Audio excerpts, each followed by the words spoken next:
ജീവിതത്തിൽ നിന്ന് ഒളിച്ചോടുന്നവർക്കുള്ളതല്ല ഭാരതീയ ആധ്യാത്മികത.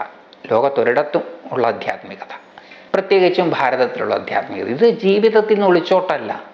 ഇത് ദുഃഖകരമായിട്ടുള്ള ജീവിതത്തെ ഉപേക്ഷിച്ച് സുഖകരമായ വേറെന്തോ തേടിയുള്ള പോക്കല്ല. ഈ ജീവിത മധ്യത്തിൽ അതിനെ തിരിച്ചറിയുക, യുദ്ധത്തിനിടയ്ക്ക് വെച്ച് അതിനെ തിരിച്ചറിയുക എന്നുള്ളതാണ്.